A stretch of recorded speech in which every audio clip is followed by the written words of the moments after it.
Patreiz šis projekts ir bezjēdzīgs, un viņš ved valsti principā uz bankrotu. Tas nozīmē, ja cilvēki var atļauties nopirkt degvielu un braukt ar mašīnu, ja viņi nemirst uz ielām, tad ar statistiku kaut kas nav kārtībā. Principā pirmajā dienā visu veikalu izpirka, lai nopelna miljonu. Kā nopelnīt? Ļoti vienkārši. Tad mēs nopirkām rūpnīcu Alfa un uzbūvējām tirzniecības centru. Tad tika nopirkt arī viesnīca Latvija, iznomāt arī centrālā dzelzceļa stacija, kas tagad ir Origo centrs. Vai tu esi dzirdējis, ka kāds no tiem cilvēkiem, kas ir aizbraucis, ir kļūst ļoti bagāts, miljonārs? Jo ārzemes nav domātas, lai tu brauktu un nodarboties ar biznesu.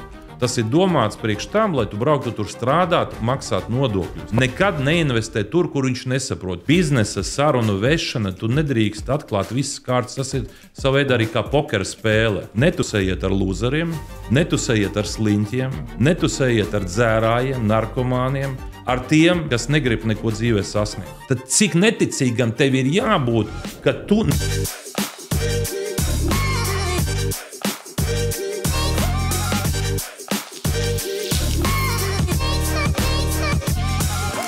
Sveiks, Ainār. Čau. Kas jauns dzīvē? Rail Baltics nebūs Rīgā. Nebūs? Nebūs Rīgā. Kas notiek? Vakar valdība pieņēma lēmumu. Mēs savienosim Igauniju ar Lietuvu, un latviešiem būs iespēja nodrošināt igauņu tranzītu caur Latviju. Salaspilī varbūt piestāsies, varbūt nepiestāsies vilciens. Bet, ja nopietni, situācija ļoti smaga, jo šis projekts ir bijis uzsākts ļoti sen. Patreiz viss izliekās pa idiotiem muļķiem, ka viņi neko nesaprot. Apmēram tā, tu gribi būvēt māju, vienkārši pasūti, lai tev liek pamatus, lai sāk kaut ko būvēt, saslēdz līgumus, un beidz konstatēt, ka tev nav naudas, ka tev nav ne projekta kopīgā, ne naudas. Un, ja sākumā bija plānots, ka šis projekts maksās 2 miljardus Latvijai, tagad izrādās, ka tas maksās 10 miljardus. 10 miljardi Latvijai nav, jo mēs aizņemamies katru gadu 2 miljardus eiro, lai tikai nosektu budžeta izdevumus, pensijas, skolotāju algas, mediķu, policistu algas. Investīcijām mēs vairāk neko paņemt nevaram. Mums ir 21 miljards ārējais parāds. Mēs esam parādā. Nākamgad mēs maksāsim vairāk kā 500 miljonus eiro tikai procentu maksājumos, un principā naudas nav, ir bankrots. Un tagad, protams, politiķi grib pārlikt valdību uz nākamajām paaudzēm, runā par 28. un 29. gadu, bet realitāte jau ir tāda, ka nākamās Saeimas vēlēšanas būs 26. gadā. Tas būtu ļoti labi, ka tu varētu pārlikt kaut kādas savas saistības uz kaimiņa pleciem vai uz kāda drauga pleciem, kurš par to neko nezina.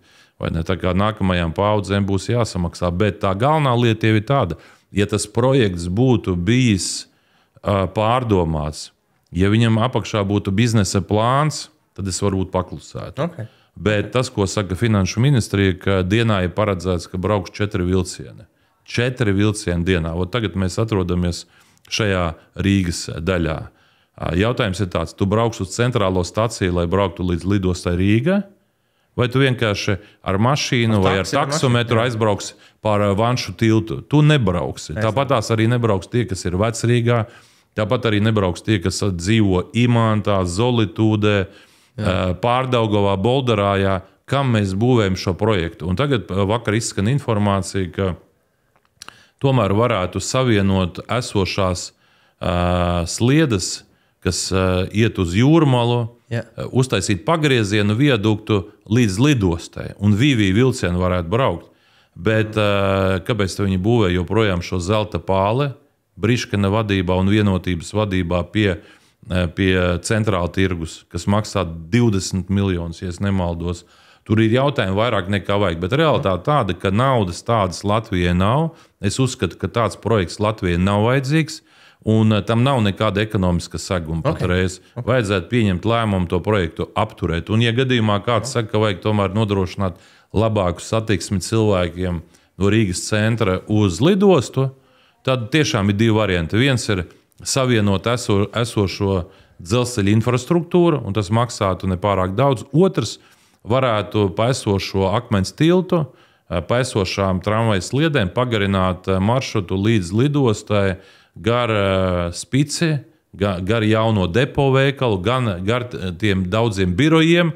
Tur būtu jēga. Tas cilvēks tad vienkārši brauktu ne tikai uz lidostu, bet pa vidu viņš varētu izkāpt arī tirdzniecības centros. Patreiz šis projekts ir bezjēdzīgs, un viņš ved valsti principā uz bankrotu. Es ar tevi rītīgi gribu parunāt par tavu biznesa pieredzi. Tev kādi šobrīd ir biznesi pašam, kas tev pieder vai kurš to operē? Manai ģimenei ir biznesi, bet es pats ar biznesu esmu sācis nodarboties, ja to var teikt, jau studenta gados, tad, kad man bija 16 gadi.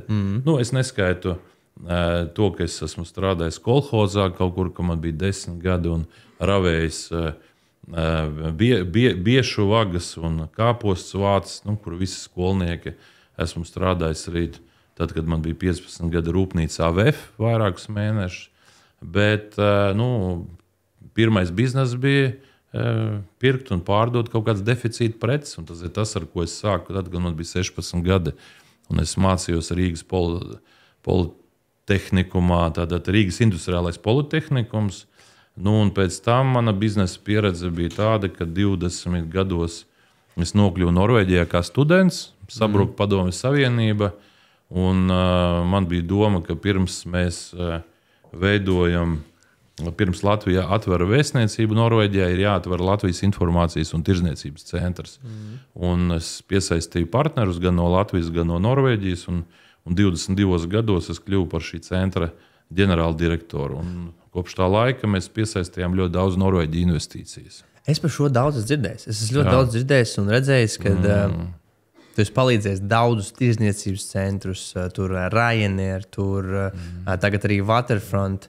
Bet man kāds jautājums ir, tajos darījumos, ka tu kaut kādu tādu cilvēku piesaisti, kas mums šeit Latvijā investē, būvē, attīsta, kāda ir bijusi tā tava jēga tam, vai tava interese, vai tu no tā nopelni, vai kas ir noticis? Es esmu bijis līdzīpašnieks šajos projektos, protams. Es izveidoju 94. gadā kopuzņēmumu ar Franku Vārneru. Mums bija Vārneru Baltija uzņēmums. Kurā man piederēja 50%, un viņam arī piederēja 50%. Un pēc tam, kad sākās investīcijas, es pārdevu 25% Frankam Vārneram, jeb Vārneru grupai, man palika 25%. Un tad mūsu uzņēmums Vārneru Baltija realizēja virkne projektu. Tas ir galerija centrs, universāla veikals centrs. Mēs nopirkām šo objektu, rekonstruējām, un tas kļuva par vienu no labākajiem šāda veida objektiem pasaulē, tika pat pie godalgas. Plus mēs realizējām Alfa tirdzniecības centru, nopirkām vecu rūpnīcu, pārbūvējām. Bet ko tas nozīmē īsti? Tas nozīmē, ka tu ar viņu uztaisīji dīlu, tu tā izstāsti to vīziju, un viņš samaksāja. Kā tas notiek? Tas ir praktiski. Kā sanāca? Kā pašā sākumā es uzrunāju vairākus uzņēmumus. Es satikos konkrēti ar Franku Vārneru, aizbraucu uz Oslo. Un es piedāvāju atvērt veikalu. Tajā laikā, 94. gads, mums nebija neviena vīriešu veikala. Viņiem bija Dressmann uzņēmums ar daudziem veikaliem Norvēģijā. Es piedāvāju atvērt šo veikalu.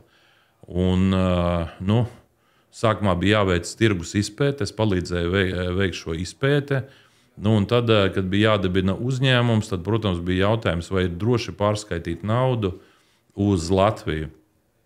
Un es teicu, ka ja mēs varam izveidot kopuzņēmumu, kurā ir $100,000 kapitāls, tad tajā laikā bija likumdošanā paredzēts, ka uzņēmumam tur 5 gadi nebūs jāmaksā, piemēram, uzņēmuma ienākuma nodoklis. Un, bija bažas, vai droši pārskaitīt, un es piedāvāju Frankam Vārneram aizdot $50,000. Es teicu, es tev aizdošu. Pēc tam, kad mēs uzņēmumu palaidīsim, tad tu atgriezīsi atpakaļ. Tā kā bizness sākās ar to, ka es viņam aizdevu $50,000 94. 95. gadā. Kā tu nopelnīji tos pirmos 200 000? Man nebija tās naudas. Es viņu aizņēmu bankā. Tas ir dealmaking, man patīk. Jā, bija tāda centra banka, kuras sen jau vairs nav. Un es teicu, ka man vajag $100,000 kredīts. Bet šo naudu man vajadzēja tikai virtuāli, lai varētu ieskaitīt to uzņēmumu kapitālā. Un, līdz ar to es vienojos ar banku, ka es maksāšu procentu maksājumus, bet pamat summa paliks bankā. Un tajā brīdī kad tika noreģistrēts uzņēmums, Norvēģi redzēja, ka uzņēmuma kapitāls ir 100,000, es oficiāli aizdevu 50,000 Norvēģiem. Un tad, kad jau mēs nonācām līdz veikalu atvēršanai, tad man bija saruna ar Vārneru, ko es teicu, ka man būs grūtības finansēt veikalu atvēršanu, jo man tādas naudas nav. Jautājums, kā mēs varētu virzīties tālāk. Un Frank Vārners teica, es biju jau iegūs uzticību, mēs bijām daudz ko labu jau izdarījuši tajā pirmajā gadā. Viņš teica, man ir priekšlikums. Es atpirkšu no tevis 25%, tev paliks 25%, viņam būs 75%, un es aizdošu visu naudu. Un tā viņš piekrita, tad viņš nofinansēja šo konkrēto pirmo veikalu atvēršanu, un tad, kad veikals tika vērts vaļā vēl pirms atvēršanas, ļoti daudz bija skeptiski, jo pēc statistikas uzrādījās, ka Rīgā, Latvijā nav naudas. Cilvēkiem nav naudas, algas ir ļoti zemas, un teica, ka īsti viņi nevarēs nopirkt uzvalkus un tās drēbes, kas tiek pārdotas. Uz ko Franks Vārners teica, viņš saka, es esmu bijis Rīgā, es neesmu redzējis cilvēkus uz ielas tā kā bezpajumtniekus, esmu redzējis daudz mašīnas, tas nozīmē, ja cilvēki var atļauties nopirkt degvielu un braukt ar mašīnu, ja viņi nemirst uz ielām, tad ar statistiku kaut kas nav kārtībā. Un sanāca tā, ka mēs atvērām pirmo veikalu, kas bija pie operas, Aspāzijas bulvārī. Veikalam bija 165 kvadrātmetri. Neliels veikals, bet ļoti labā vietā. Un pirmajā dienā ar milzīga rinda ar cilvēkiem bija pie veikala uz veikala atvēršanu, jo tika piedāvāts preces ar lielām atlaidēm, pat 50% atlaides, un bija kāda 50-100 metru gara rinda. Un, principā, pirmajā dienā visu veikalu izpirka. Mēs pārdevām preces, kas nav dārgas. Tas nav tā kā, kad tu pārdod kaut ko ļoti dārgu automobīli. Kas bija pa brendu? Tas ir Dressmann. Norvēģijā tur tie veikali ir praktiski katrā pilsētā uz katra stūra. Tas tā kā Hugo Boss Vācijā, tā arī Dressmann tur ir Skandināvijā. Un atverot šo veikalu, tad mēs tirgojām uzvalkus, kreklus, lipses, zeķes, kurpes. Principā tā vīrietis varēja iet iekšā un nopirkt visu, bet tur nebija tikai uzvalki, tur bija arī tādas ikdienas preces, džins un tā tālāk. Bet mēs pārdevām par 35,000 latu, kas šodien būtu vairāk kā 50,000 eiro.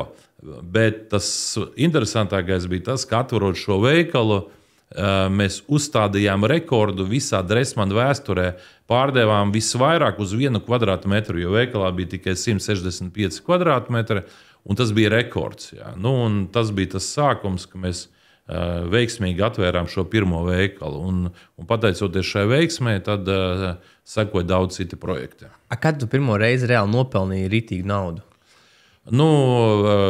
Pirms tam es nodarbojos, tā pirkšana, pārdošana, tur džins un krosenes un viss pārējais. Tas ir tikai tādā iztikai. Tur nekāds lielais bizness tas nebija. Tas ir tā, lai izdzīvotu.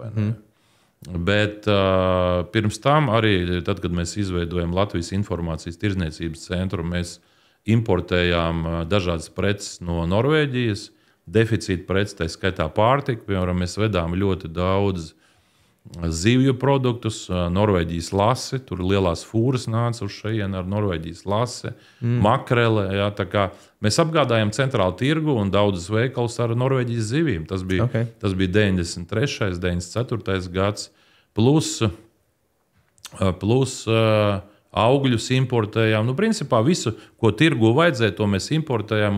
Mums bija noliktavas, kur varēja iegādāties preces, bet mēs piegādājām veikaliem uz komisiju ar pēcapmaksu. Tas bija tas bizness, ar ko mēs sākām. Tagad, ja mums būtu kāds skatītājs un arī citi cilvēki, ko viņiem ieteikt, ja viņu mērķis ir nopelnīt 1 miljonu, ko viņiem ieteikt darīt? Viņš dzīvo Latvijā. Lai nopelna 1 miljonu. Kā nopelnīt? Ļoti vienkārši. Kā visi jau redz, piemēram, ja es drusku paturpinu, piemēram, atverot šo veikalu veiksmīgi, es ar Franku Vārneru pēc tam pastaigājos pa Vecrīgu. Viņš saka, tu zini, tas viens veikals, tas nav liels bizness. Viņš saka, pat ja tas veikals pārdos daudz preces, kā viņš saka, miljonus tu nenopelnīsi. Lai nopelnītu miljonus, vajag nodarboties ar lielu biznesu. Viņš saka, vai varētu kādu tirdzniecības centru šeit atvērt? Viņš man prasa. Un tad mēs gājām pa Vecrīgu, un viņš saka, kas tā pa ēku? Tas bija Universāla veikals centrs. Viņa bija veca, diezgan drūma, padomi laika tur veikals. Es teicu, ir tāds veikals, viņš saka, vai var nopirkt? Man bija 25 gadi. Mana pieredze bija, zivju imports, tur kaut kādu čipšu, kečupu imports. Un pēkšņi viņš saka, vai var nopirkt tirdzniecības centru, tad Universāla veikala centrs. Uz ko, protams, man bija jāpasaka, es nezinu, vai nevaru. Es nezinu, nav man tādas pieredzes. Uz ko es teicu, es saku, var nopirkt. Viņš saka, noskaidrot, cik maksā. Un tad es sāku mēģināt noskaidrot, kā var nopirkt to centru. Tur bija garš stāsts, protams, bet beigās mēs viņu nopirkām. Un 26 gados, 96. gadā, tad, kad mēs nopirkām šo tirdzniecības centru, tad es atceros, ka Franks Vārners attiecīgi bija Norvēģijā, es biju Rīgā, es viņam zvanu, un es saku tā un tā, mēs pārņēmām, kurš vadīs. Un viņš teica, jā, tiešām es tā nebiju vēl padomājis. Viņš saka, labi, to arī vadi. Man bija 26 gadi, un viņš saka, vadi. Universāla veikals centrs, tas jau tagad tā izklausās varbūt labi. Tajā strādāja 1300 cilvēki. Ko viņi darīja, to neviens nezina, bet tas veikals bija kopš padomi laikiem, tur bija daudz deficīta preces, un daudzi mēģināja tur kaut kādā veidā izmantot tās noliktavas milzīgās. Un pirmais mans darbs vajadzēja atlaist pusi darbinieku, lai vispār tas veikals nenobankrotētu. Tas bija liels izaicinājums, kad nāk cilvēki raud un saka, ka viņi visu mūžu tur ir strādājuši. Labi, es to nedarīju tieši pats, tur bija arī citi departamenti, bet priekš jauna cilvēka, kuram ir 26 gadi, sākt biznesu ar to, ka tev jāatlaiž cilvēki, tāpēc, ka tas Titaniks vienkārši grimst un slīkst.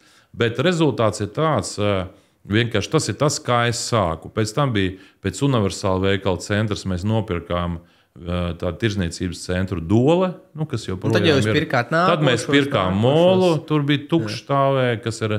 Tad mēs nopirkām rūpnīcu Alfa un uzbūvējām tirdzniecības centru. Tad tika nopirkta arī viesnīca Latvija, tika iznomāta arī centrālā dzelzceļa stacija, kas tagad ir Origo centrs. Tas arī mūsu projekts. Tas jau nav viss ar to vienu individu.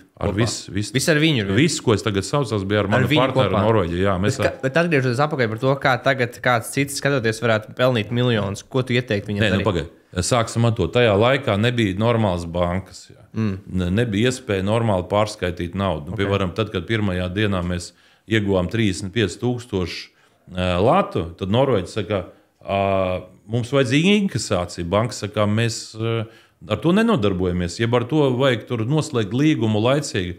Un pēc tam tie 35,000 pa 5, pa 10 savākt, tie bija 2 lielie tādi pārtikas maisi. Un ar tiem maisiem mēs ejam tad uz Vecrīgā uz banku un esam Norvēģi šokā, ka tā tas nav bijis, ka tik daudz keša un tu ej un pats kā inkasators piestrādā. Šodien situācija ir pavisam cita, bet no vienas puses viņa ir daudz labāka, no otras puses viņa ir daudz sarežģītāka. Es pateikšu, kāpēc.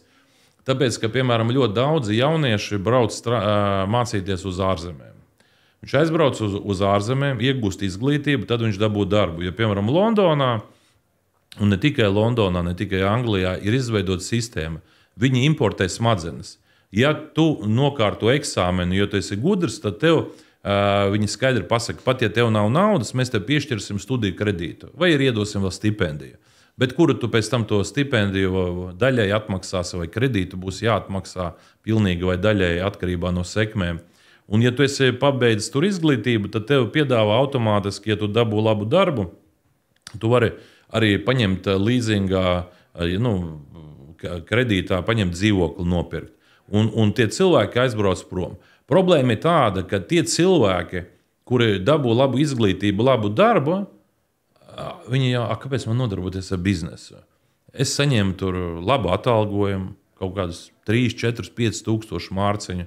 Anglijā man ir dzīvoklis, viss ir laba vide, Un viss, ja, un viņš plāno savu dzīvi, ka viņš ies uz to darbu no 8:00 rīta līdz 5:00 vakarā. Jā. 4 nedēļas gadā viņam ir atvaļinājums. Šīs 4 nedēļas viņš sadala tur 2 brauks kaut kur slēpot ziemā, 2 brauks atpūsties. Viss laba dzīve. Tas ir tāpat kā Norvēģijā. 90 gados saka, kāpēc tu nesāc savu biznesu? Cilvēks saka, priekš kam? Es 5 esmu mājās katru dienu. 6:00 mums ir vakariņas, pēc tam mēs sēžam uz skaistā divāna, skatāmies seriālu vai ne. Es negribu, ja es nodarbošos ar biznesu, pirmkārt man vajag pašam ieguldīt kaut kādu naudu. Tas nozīmē, ka man būs jāieķīlā mans dzīvoklis vai kāds no maniem īpašumiem, bet ja bizness nebūs veiksmīgs, es varu pazaudēt. Šodien tā problēma ir tāda, kad šīs labās darba vietas iesūc jaunieši. Ja mēs šodien apskatāmies, mēs zinām to, ka vairāki 100 tūkstoši cilvēki ir aizbraukuši no Latvijas kopš 90. gadiem. Es nerunāju par veco emigrāciju. Vai tu esi dzirdējis, ka kāds no tiem cilvēkiem, kas ir aizbraucis, ir kļuvis ļoti bagāts, miljonārs? Ja, es neesmu dzirdējis, izņemot porziņģi, tur atsevišķus sportistus, tur basketbols vai tur hokejs, par ko runā. Es neesmu dzirdējis, ka kāds būtu izveidojis kādu uzņēmumu un kaut ko darījis. Jo ārzemes nav domātas, lai tu brauktu un nodarboties ar biznesu. Tas ir domāts priekš tam, lai tu brauktu tur strādāt, maksāt nodokļus. Tā ir rietumu pasaule ir izveidota. Un tieši tāpēc šodien pirmais apjukums ir tas, ka cilvēks, kas iegūst labu izglītību, viņš nav izsalcis. Es visu laiku biju izsalcis. Man bija visu laiku jādomā, kā es izdzīvošu. Pēc tam es apprecējos, man bija 22 gadi, sievai bija 20, piedzima pirmais dēls, tad, kad man bija 23, man bija jāpabaro ģimene. Man bija jāpelna, man nebija laika vienkārši tur nodarboties ar kaut kādām muļķībām. Bet tie, kuriem ir stipendija vai kuri saņem kādu atbalstu, viņi var veltīt laiku hobijiem, daudz kam citam. Bet, ja tu neesi izsalcis, tu nekad nenopelnīsi. Un, piemēram, arī tagad, ja tu aizej uz veikalu, tur ir tik daudz tie produkti, tā izvēle tik liela, ka tu apjūci. Un tas ir tas pats, kas arī biznesa pasaulē. Tev ir iedots tik daudz iespējas, ka cilvēks beigās saka, kāpēc man vajag riskēt, kāpēc man jāstrādā režīmā 24/7. Es labāk varbūt vienkārši tā mierīgi dzīvošu un strādāšu līdz 5, ja vakarā varu patusēt ar draugiem. Un viss, ja ģimene, nevajag ģimeni kaut kad pēc 30, varbūt ap 40 vai ne. Bet, ja tu esi izsalcis, tad tev ir lielāka motivācija strādāt, pelnīt, pabarot ģimeni un tā tālāk. Un man liekas, ka tā ir viena no problēmām šodien mūsu jaunatnē. Bet, atgriežoties pie tā jautājuma, kā var uzsākt biznesu, mans ieteikums ir ļoti vienkārši. Ir cilvēki, kas atnāk, saka, aizdot naudu, es gribu uzsākt biznesu. Es saku, pirmkārt, kur ir tavs projekts? Tu atnāc kaut ko papļāpā, pastāstē, vai tev ir sagatavots projekts, ar ko var iepazīties? Nē, nav sagatavots. Es saku, sagatavo to projektu. Tad, kad projekts ir sagatavots, un, piemēram, saka, vajag investīcijas 1 miljonu. Tad jautājums ir tāds, labi, cik bankas tev dod kredītu? Es neesmu bijis bankā. Es saku, kā tu gribi, lai es tev aizdodu? Banka nav gatava aizdot. Ja banka ir gatava aizdot šim projektam kaut vai 50%, tad nāc pie manis, tad tu nemeklēsi miljonu, bet tad tu meklēsi tikai 500 000. Varbūt tas pat vēl mazāk, jo visu nosaka, jo banka ir kā tavs riska mazinātājs. No vienas puses tev jāmaksā ir procenti, bet no otras puses banka izvērtē arī risku, jo viņi nevar iedot savu klientu noguldītāju naudu projektos, kas nebūs perspektīva. Un līdz ar to pilnīgi normāli, ja kāds grib uzsākt biznesu, ir vajadzīgs biznesa projekts un viedoklis vai banka finansē. Ja gadījumā banka finansē, tad tev ir daudz vieglāk meklēt, jo tad tev jāmeklē puse naudas. Jo tad tu ej pie partnera, pieņemsim, saka, redz, kur ir projekts, ir vajadzīgs 1 miljons, banka man dot jau 500 000, man vajag vēl 500 000. Un tad ir jautājums tāds, vai tu man vari aizdot šo 500 000, un es tev atdošu, pieņemsim, 50% no akcijām, vai 49%, vai 51%, vai 70%. Tu vari sākt tirgoties, tā notiek naudas piesaiste, jo investors vienmēr izvērtēs, jo naudas aizdošanas mērķis ir nopelnīt. Neviens neaizdod tāpēc, ka tu esi baigais čoms. Ja? Es esmu daudziem čomiem palīdzējis, un viņi nekad man to naudu nav atdevuši. Jo tad, kad kāds atnāk, saka, aizdod man naudu, saka, kāpēc tu neej uz banku? Tur jāieķīlā mans dzīvoklis.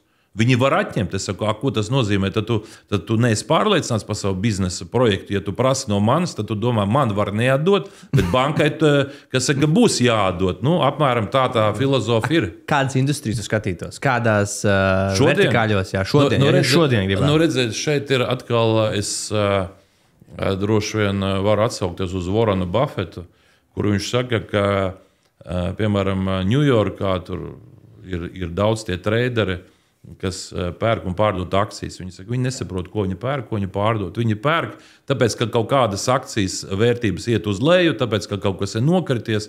Viņi simtiem tūkstošiem akciju pērk un pārdod, bet viņi nesaprot uzņēmumus. Buffeta filozofija cita. Viņš investē uzņēmumos, kurus viņš saprot. Viņš investē nevis akcijās, bet uzņēmumos. Un tad viņš palielina savu kredītu portfeli. Un viņa filozofija tāda, ka ir ļoti svarīgi, lai cilvēks nodarbojas ar to, ko viņš saprot. Okay. Ja tu, piemēram, nesaproti, saka, visi investē kaut kādā jomā, bet tu nesaproti. Ja man tagad kāds pateiktu, kad ir ļoti labi nodarboties ar kaut kādu, piemēram, kosmosa industriju, jo Ilons Masks arī nodarbojas ar kosmosa industriju, man nav kompetences. Pat ja man būtu lieka nauda, es neinvestētu, jo man nav kompetences kosmosa kaut kādā biznesā, ar ko šodien Ilons Masks nodarbojas. Bet vienlaicīgi ir biznesi, kuros man ir kompetence. Līdz ar to ir svarīgi, lai cilvēks ieguldītu tur, kur viņš kaut ko saprot. Okay. Nekad neinvestē tur, kur viņš nesaprot. Okay. Protams, šodien ir unikāla iespēja, ka cilvēks var iegūt informāciju labāk nekā tas bija tad, kad es biju studenta gados. Jo tagad tu vari iet YouTube, tu vari iegūt ne tikai informāciju, tu vari noskatīties kaut kādas intervijas ar pasaulē zināmiem cilvēkiem, investoriem, miljonāriem, miljardieriem, vienkārši ar gudriem cilvēkiem, atkarībā no tavām interesēm. Tu vari pašizglītoties katru dienu. Tev nav jāiet vairs uz skolu, lai tu iegūtu zināšanas. Tu principā savā telefonā vari atrast katru dienu kaut ko interesantu un no tā arī gūt attiecīgi kaut kādu labumu. Un līdz ar to ir ārkārtīgi svarīgi, lai tie, kas grib investēt, pirmkārt izvēlās to virzienu, kas viņiem šķiet pieņemams. Šodien, piemēram, ja mēs runājam par šodienu, protams, situācija ģeopolitikā nav tik vienkārša, bet redzi, ir viena lieta. Es māku piesaistīt investīcijas. Tas ir tavs skills. Jā, jo investīciju piesaistāja pārunu vešana, tas ir cilvēku pārliecināšana, pareizo argumentu, piedāvāšana konkrētajiem partneriem vai pircējiem vai savam darījumu partnerim savs. Tad to es esmu dzīvē darījis daudzkārtīgi, un es teikšu tā, ir bijuši neveiksmīgi gadījumi, ir bijušas investīcijas, kur nauda ir pazaudēta, bet kopumā ir svarīgi, kāda ir tava bilance, jo neviens nav tik veiksmīgs, lai viņš nepazaudētu. Tas ir pilnīgi normāli, par kļūdām ir jāmaksā, bet svarīgi, lai to kļūdu būtu mazāk nekā tavu veiksmes stāstu. Kas ir tavi padomi cilvēkiem, kam arī ir svarīgi veidot veiksmīgas pārunas, pārliecināt cilvēkus, tavi padomi viņiem, lai viņi varētu būt labāk? Piemēram, ja mēs runājam tagad, mana ģimene ir iesaistīta tajā, kā tu pats minēji, Riga Waterfront projektā, par kuru šodien daudzi jau kaut ko zina, daudzi vēl neko nezina. Bet tas ir 3 miljardu projekts, kuru mēs plānojam realizēt Andrejas salā. Šī realizācija jau ir sākusies, bet tad, kad mēs bet šī gada maijā, 22. notika šī projekta prezentācija, bija ieradušies 2 ministri no Emirātu valdības, kas izteica atbalstu šim projektam un pateica, ka šī projekta ir Emirātu valdība, kas to visu atbalsta. Tad mans partners un Alabars, kas ir principā uzbūvējis pusi no Dubajas. Tas ir arī tas, kas ir uzbūvējis lielāko skyscraper. Burj Khalifa, Dubai Mall, viss, kas ir vārds MR, tas ir Alabars. Bet mēs esam izveidojuši kopuzņēmumu ar uzņēmumu Eagle Hills, tas ir viņa otrs uzņēmums, kas ir Abu Dhabi uzņēmums. Abu Dhabi šodien ir bagātākā pilsēta pasaulē. Šis ir tas projekts, ne? Jā, tas ir šis projekts. Es arī biju tajā demo dzīvoklī. Tur tā iespaidīgi izstāv šis viss. Tur jau, protams, daudzu desmitu gadu projekts sevi nejauta. Jā, bet redzi, tu gribēji pajautāt par to biznesu. Jā, par biznesu, kā pārliecināt cilvēku. Es pastāstīšu par to pārliecināšanu un par to būtību. Tātad mūsu partneros ir uzņēmums Eagle Hills, kas ir no Abu Dabi. Jā, un Alabars ir padoms priekšsēdētājs, chairman visos šajos uzņēmumos, arī Riga Waterfront. Un Abu Dabi ir bagātākā pilsēta pasaulē, jo viņiem ir tas saucamais Sovereign Wealth Fund, kurā ir 1,7 triljonu dolāru, lai saprastu. Plus Abu Dabi viņiem vēl ir nafta un gāze nākamajiem 300 gadiem. Abu Dabi ir daudz bagātāka par Dubai. Okay. Un Alabars ir cilvēks, kas strādā cieši kopā ar Emirātu valdību, gan ar prezidentu, gan ar premjeru, vai ne, ir abas ģimenes, gan Bin Rašids Al Maktums, kas ir Dubais valdnieks un premjers un viceprezidents, gan Mohameds Al-Najans, kas ir prezidents. Viņš strādā ar šīm abām ģimenēm, un viņam šodien ir 16 projekti ārpus Emirātiem, kas nav mazāki par Riga Waterfront. Tas, kas šķiet ļoti daudziem liels. Un tad, kad mēs šo projektu sākām, tas, kas mani pārsteidza, ka bija atsevišķi cilvēki nozarē, kas teica, ka tāds projekts ir nereāls, viņi netic šiem projektam, jo šeit nav tirgus. Un es pateikšu, kāpēc. Tāpēc, ka viņi apskatījās vakardienas statistiku un pateica, ka pagājušā gadā Latvijā, Rīgā notika tikai 30 darījumi, kur bija luksus klases dzīvokļi, mājokļi pārdoti, kuru cena bija dārgāka par 3,5 tūkstoši eiro par 1 kvadrātmetru. Tātad tikai 30 darījumi. Un ja tu plāno projektu 1 kvadrātmetru, 8,000 dzīvokļi. Ja tu plāno šo projektu realizēt Latvijā, kurā ir 30 darījumi, tas skaidrs, šis projekts ir fakes. Ja? Viņš nevar būt. Kāda ir patiesība? Patreiz pārdošanā atrodas 2 mājas. Šajā gadā, decembrī, tiks piedāvāta tirgu vēl viena māja. Viņas vēl nav uzbūvētas. Būvniecība sāksies nākamajā gadā, bet lielākā daļa dzīvokļu jau ir pārdota. Ir depozīti. Ne jau viņi pārdod fiziski. Nē, ko nozīmē? Rezervācijas maksa, vai ne? Nav reza. Tur ir princips tāds, ka rezervācija tie 2,000, ko katrs samaksā. 2 nedēļās ir samaksā 5% no darījuma summas, tad 2 mēnešos vēl 5%, un tad pēc pusgada vēl 6%. Vēl 10%. Tad kopā maksa ir 20%. 80% tiek maksāti tad, kad jau tas dzīvoklis ir uzbūvēts un tad, kad klients viņu saņem. Bet, ja cilvēks riskē ar tūkstošiem savas naudas, tas nozīmē, ka tas ir nopietni. Tas nav tā, kā es vienkārši gribu un atnākšu, ka jūs esat uzbūvējuši. Bet būtība ir tāda, ka šeit dzīvokļus pērk cilvēki no visas pasaules. Daudz pērk no Emirātiem, jo tur ir vasara. Karsta, tur ir 50%. Un jautājums, kāpēc viņiem braukt? Tāpēc, kad uz Latviju, uz Eiropu grib braukt tie, kas negrib dzīvot tuksnesī vasarā, jo viņi vairs nav tādi beduīni, kā bija viņu tēvi un vectēvi. Viņi negrib dzīvot 50 grādos un dzīvot tur visur, kur ir kondicioniers. Daudzi brauc pavasaru, piemēram, uz Londonu. Daudzi brauc uz Parīzi. Daudzi brauc uz Kanām, uz Vidusjūru. Bet, kā teica Alabars, tad, kad mēs ar viņu iepazināmies, un es viņiem uzdevu jautājumu, kāpēc, lai cilvēki pirktu dzīvokļus, piemēram, īpašumu Latvijā. Viņš teica, pirmkārt, ļoti skaista zeme.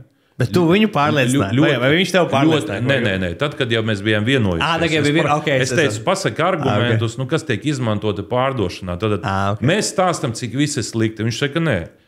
Latvija ir ļoti skaista zeme, mazapdzīvota zeme, zaļa zeme, inteliģenti cilvēki, droša zeme. Ja mēs apskatāmies, cik daudz ir nelegālie migranti tajā pašā Skandināvijā un viss, pie mums principā ir visi baltie cilvēki šeit, te nav Āfrikas valsts, te nav Sīrija. Un plus te visi parki, Vecrīga un viss centrs, viņam tas viss patīk. Un tā ir, viņš saka, un projekts tiek reklamēts, ka tas būs tā kā jaunais centrs Eiropā. Ne Baltijā, ne Ziemeļu valstīs, Eiropā. Un mērķis ir tāds, ka tur būs labākās viesnīcas, labākie dzīvokļi, lai turisti brauc no visas pasaules, lai pavada šeit laiku. Un kā teica Alabars, only 10% of Emiratis can afford to have good apartment in London or in Paris. Jā, tas nozīmē, ja tu gribi, piemēram, Londonā nopirkt labu dzīvokli, tad cena sāksies minimums no 20 līdz 30 tūkstošiem mārciņu par kvadrātmetru.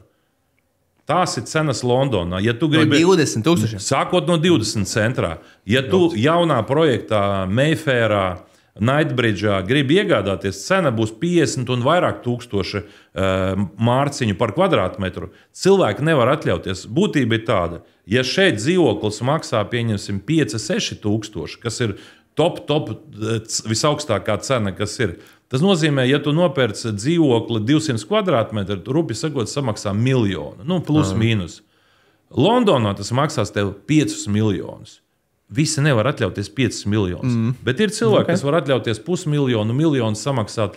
Līdz ar to šādi cilvēki ir. Tātad cilvēki no Emirātiem, piemēram, tas, kas man pārsteidz, ka, piemēram, ir cilvēki no Eiropas, kas iegādājas īpašumus. Un tad es uzdodu jautājumu cilvēkiem, es saku, bet kāda motivācija? Labi, Igauni, lietuvieši skaidrs. Viņi tā kā te kaimiņa. Bet, piemēram, viena kundzīte iegādājas dzīvokli no Parīzes. Es saku, pagaidiet, paskaidrojiet, ko nozīmē kundzīte no Parīzes nopērk dzīvokli Rīgā.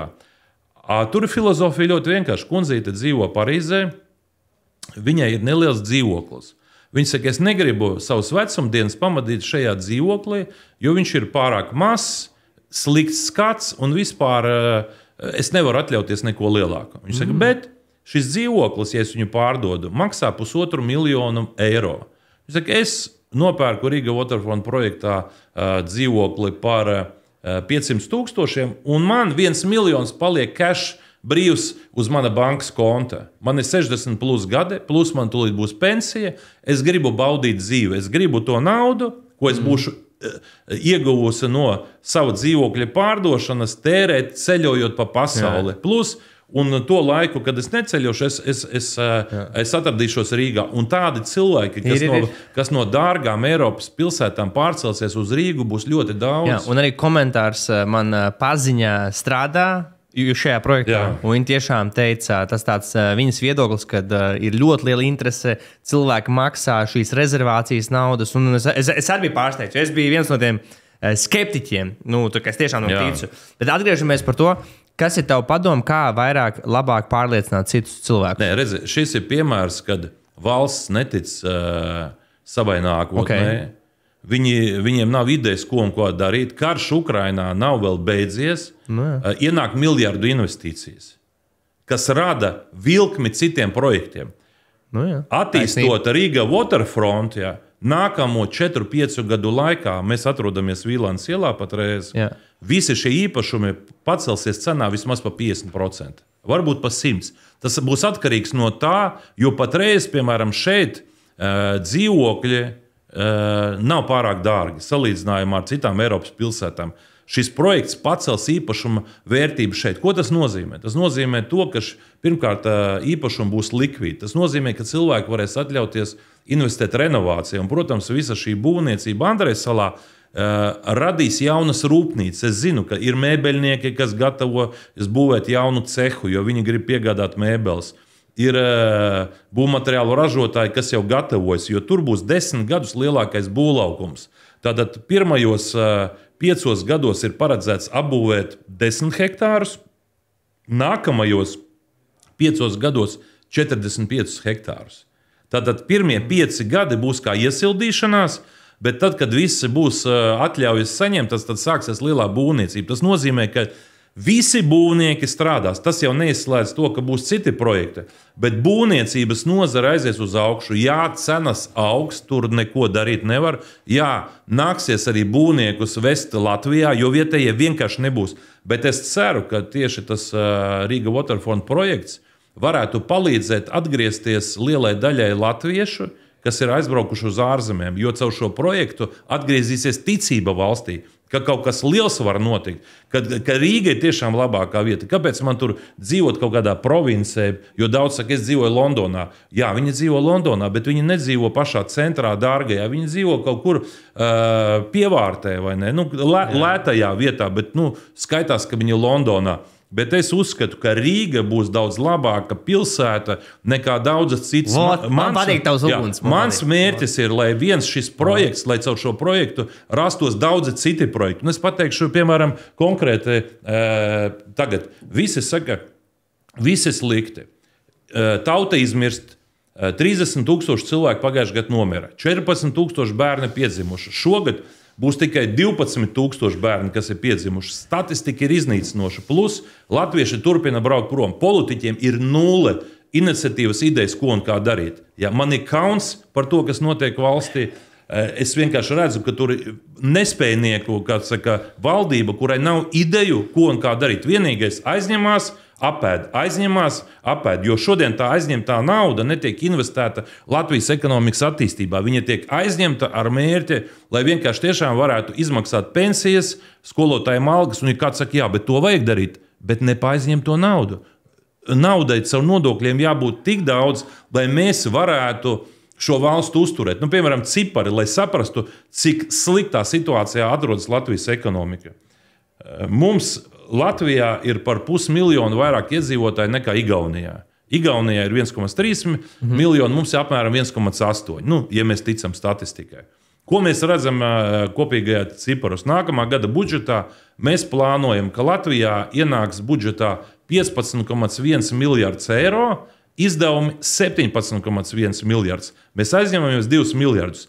Igaunija, kurā ir par 500,000 mazāk iedzīvotāju, ienākumu paredzēta 17,7 miljardi.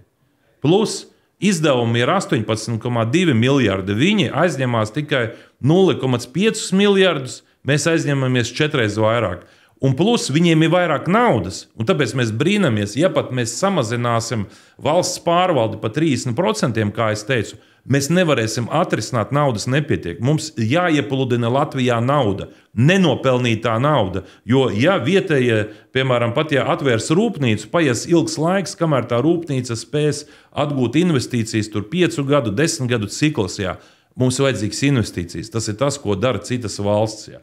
Pilnīgi normāli, ka, piemēram, Londonā, Ņujorkā, Parīzē cilvēki pašā centrā, bagāti cilvēki no visas pasaules brauc un iegādājas īpašumus. Piemēram, Londonā pirms kāda laika bija diskusija, vai var ļaut Japāņiem izpirkt, Ņujorku, vai var ļaut Japāņiem izpirkt Ņujorku. Tajā laikā mērs Ņujorkas pateica, viņš pasmaidīja, viņš saka, nekustamais īpašums ir labākais eksports, jo mēs pārdodam, bet Japāņi nevar aizvest uz Tokiju mūsu Ņujorku.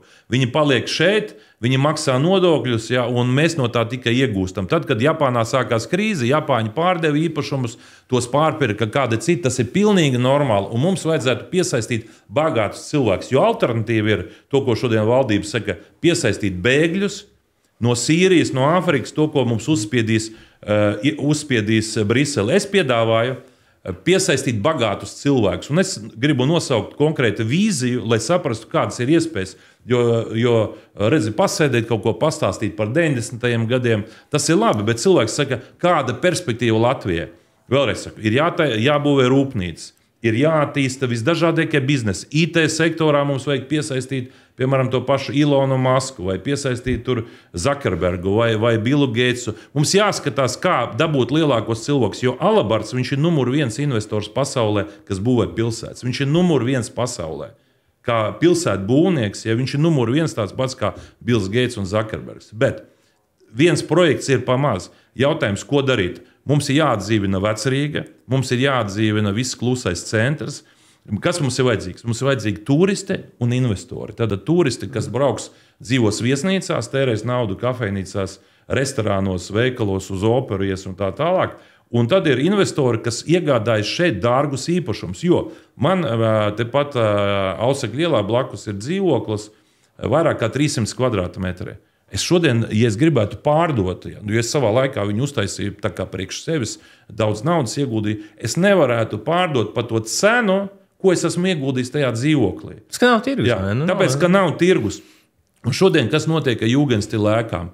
Viņas mēģina renovēt fasādes un iekšā sadala pa mazām istabiņām, studio, tur 20, 30, 40 kvadrātmetri. Padomu laikā tas saucās komunālais dzīvoklis. Ka tas gaitens būs oficiāls gaitens, vienīgā atšķirība tas, ka katrā istabā būs duškabīne, toalete un neliela virtuve. Ja? Mēs iznīcināsim to jūgenstilu. Mums vajadzētu panākt to, kad tie dzīvokļi, kuros ir 150, 200, 300 kvadrātmetru un vairāk, lai viņi varētu tikt saglabāti, jo šo Rīgas daļu, kluso centru, savā laikā uzbūvēja Džordža Armisteda laikā. Tas bija Rīgas mērs, kur 15 gadu laikā principā lielākā daļa jūgenstila ēkas tika uzbūvētas, bija, ja es nemaldos, kāds 650 jūgenstila ēkas tika uzbūvētas. Jā. Šodien mēs varam uzraut to pašu, tikai ir viena lieta. Mums vajag aizpildīt visas šīs dārgās ēkas. Šodien vietējie cilvēki nevar atļauties nopirkt šos dzīvokļus, un tāpēc daudzas jūgenstila mājas ir nožēlojums. Es uzskatu, ka labāk piesaistīt turīgus cilvēkus, kas nopirks no vietējiem īpašniekiem daudz dzīvokļus. Par to naudu viņi iegādāsies kādu citu īpašumu, un tur Rīgā vai Pierīgā vai kaut kur laukos vai jebkur citur. Bet vienlaicīgi mēs atgūsim arī tās simtiem jūgenstila ēkas, kas šodien ir nožēlojams. Un es domāju, ka ja mums šodien gadā nomirst 30,000 cilvēku, piedzims tikai 12, 13, rupi sakot, 15, 20,000 cilvēku pazūd. Mums jādomā, kā piesaistīt investori. Kas var būt tie investori? Ārvalstu studenti, lūdzu. Mums ir šodien 10,000 ārvalstu studentu. Tas skaitlis jāpalielina uz 30, 40, 50,000. Es ar tevi ļoti gribu parunāt par tevi. Un šis, ko tu visi saki, man liekas saprotami, man tas patīk. Man patīk īstenībā, kā tu esi aizdedzies par to. Man patīk tā uguns, tu reāli, man ļoti patīk, kā tu runā par to. Bet tev par tevi kā cilvēku, piemēram, kas man interesētu, kā tu tiec galā ar stresu, man interesē. Un ko tu dari, lai ar stresu tiec galā? Es nestresoju pārāk. Nestreso? Bet tev ir stress dzīvē, vai tu neteiksi tā nav? Nu, kaut kāds ir, bet man tā āda ir tik bieza. Ka principā es, teiksim tā, alkoholu es nelietoju, smēķēt es nesmēķēju, cigārs arī? Cigārs neesmu nekad arī mēģinājis, narkotikas neesmu nekad mēģinājis. Nu, mani principā ar mani ir ļoti vienkārši un varbūt arī drusku garlaicīgi izejot no tā, ka es neeju tusēt, mani nevar satikt bāros, kaut kur naktī. Jā. Es apprecējos tad, kad man bija 22 gadi, man ir 5 bērni, es esmu vectētiņš, man jau ir 2 mazbērni, ceru, ka būs daudz vairāk. Un principā man ir 2 lietas. Es vai nu veltu laiku darbam, jeb ģimenei. Viss, jā. Man nav tā, ka es, piemēram, aizējam, iedzeram maliņu, parunājam ne par ko. Labi, šodien tu uzaicināji mani uz interviju.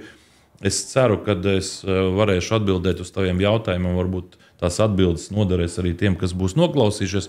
Bet ideja tāda, ka man ir, kas saka, dzīve tajās sliedēs jau ilgu laiku. Es esmu darbaholiķis, ja? Es nebraucu uz medībām, es nemakšķerēju, ja?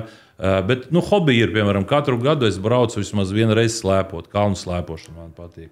Es savācu visu ģimeni un mēs braucam. Plus, man patīk arī varbūt ar laivu izbraukt vai ne vasarā uz ūdens, tas arī ģimenei patīk. Bet kopumā, ja tas viss ir darbs un ģimene, jā, nekas cits. Kā veidot stipru ģimeni? Pirmkārt, protams, atrast otru pusīti savu dzīves draugu, jo tā sieva vai vīrs, tas būs tuvākais cilvēks tavā dzīvē. Un tur, protams, ir ļoti svarīgi, ka, ja cilvēks var atrast to otru pusi. Jo, ja tas ir atrasts, tad, piemēram, ir ārkārtīgi ko nozīmē, kad apprecās, ka jūs būsiet kā viens vesels, 2 pusītes. Mantu var sadalīt, tad, kad šķirās, bērnus nevar sadalīt. Es esmu redzējis arī ģimenes, kas ir izjukuši un ir, piemēram, labi cilvēki, un viņš saka, man arī daudz bērnu, bet, piemēram, katrs bērns ir dzimis citās attiecībās. Es saku, ka tu kādreiz visu savu ģimeni pie viena galda vari nosēdināt, viņš saka, es nevaru. Un tā ir problēma. Un man liekas, ka ja cilvēks var dzīvot ar vienu sievu, tad ar vienu vīru, un viņiem ir bērni, pirmkārt, tas ir liels iegūms pašiem bērniem, ka viņiem ir tēvs un māte un nekā savādāk. Un otrkārt, ir tiešām patīkami, ka tu vari sapulcināt visu ģimeni pie viena galda.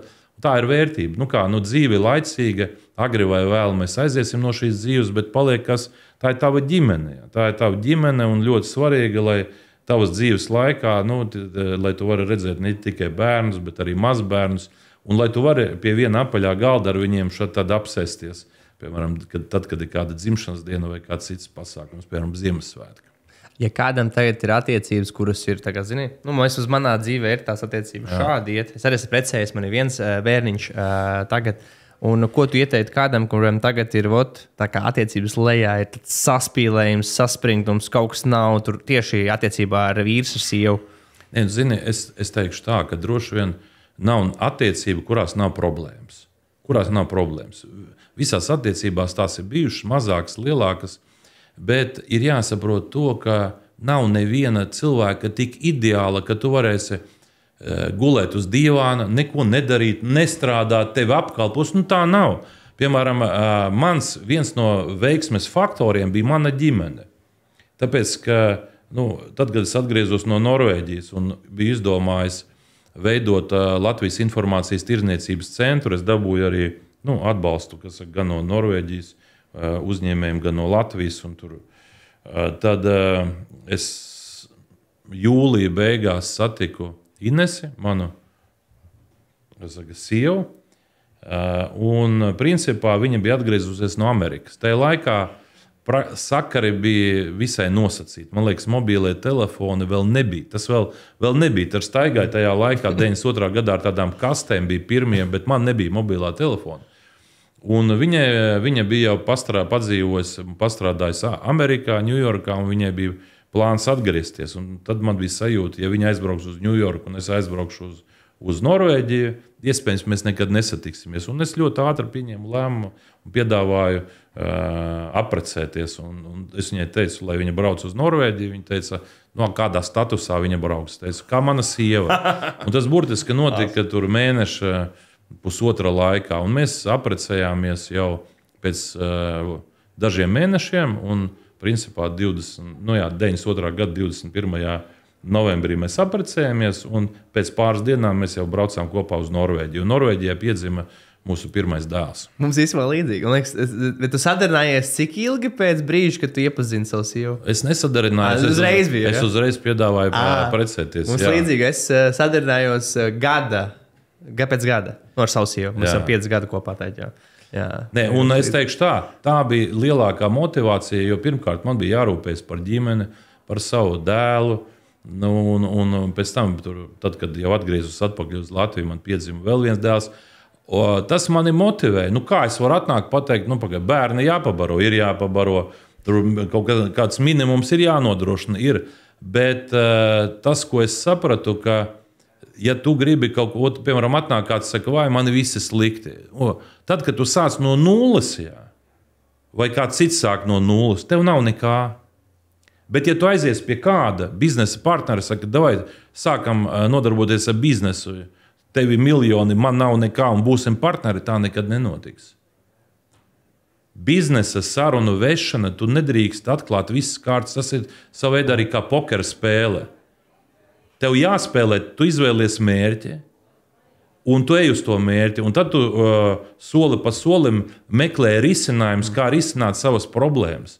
Jo neviens negrib veidot attiecības ar neveiksminieku, kurš neko negrib darīt. Ja. Princips ir ļoti vienkāršs. Tas varētu būt mans padoms ikvienam jaunietim.